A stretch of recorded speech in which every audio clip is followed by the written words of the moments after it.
Origin Energy to shut Australia's largest coal-fired power plant, Eraring Power Station. By 2025, Origin Energy is seeking approval to shut Australia's largest coal-fired power plant 7 years early, with the Eraring facility in the NSW Hunter region now set to close by August 2025.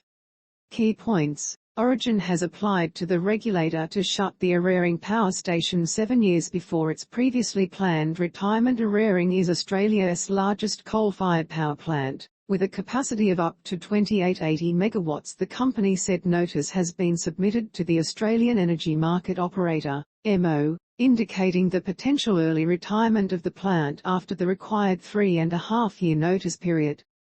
Eraring is the biggest of 16 remaining coal-fired power plants supplying the national energy market, NEM, with 7 of those already scheduled to close by 2035 and the last planned to shut by 2051.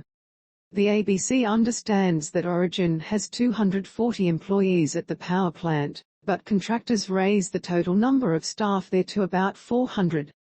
While electricity generated from coal still supplies 60% of power in the national energy market, that is down from 87% when records began in 2006. Eraring is Origin's only coal-fired power station, meaning that the company will generate power from a combination of renewables and gas. Biggest battery in Southern Hemisphere in its place, the company said it has well progressed plans for battery storage of up to 700 megawatts on the site.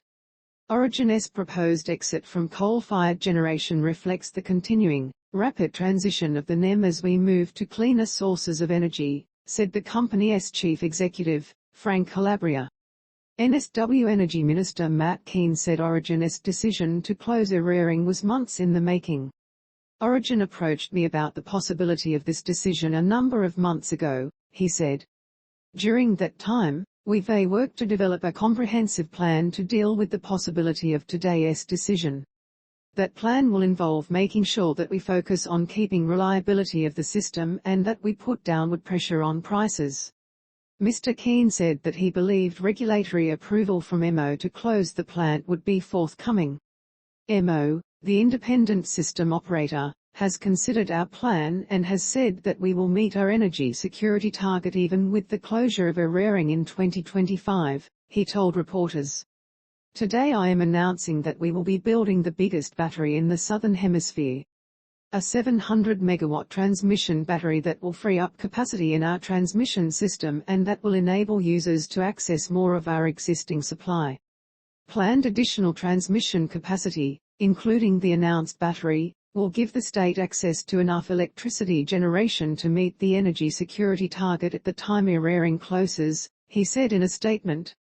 Closure risks reliability, warns federal government. Mr Kean's federal counterpart, Angus Taylor, had a very different take on the closure, describing it as bitterly disappointing for both energy users and power workers.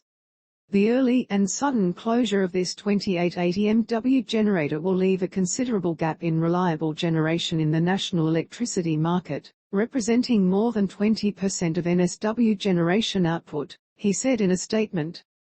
Labor's Shadow Minister for Climate Change and Energy Chris Bowen highlighted the division between the two.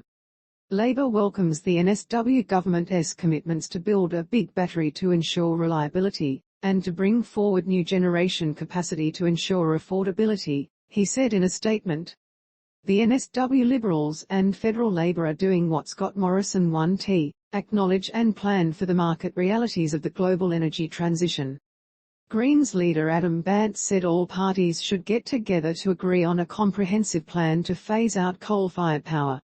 We urgently need a national climate and energy plan to manage this accelerating shift from coal, he said in a statement. A year ago, Eraring was identified as the coal power plant most likely to be unprofitable by 2025 in a report from think tank the Institute for Energy Economics and Financial Analysis and consultancy Green Energy Markets. Tristan Edis from Green Energy Markets said its closure may extend the life of some other coal-fired power plants, but probably not for too much longer.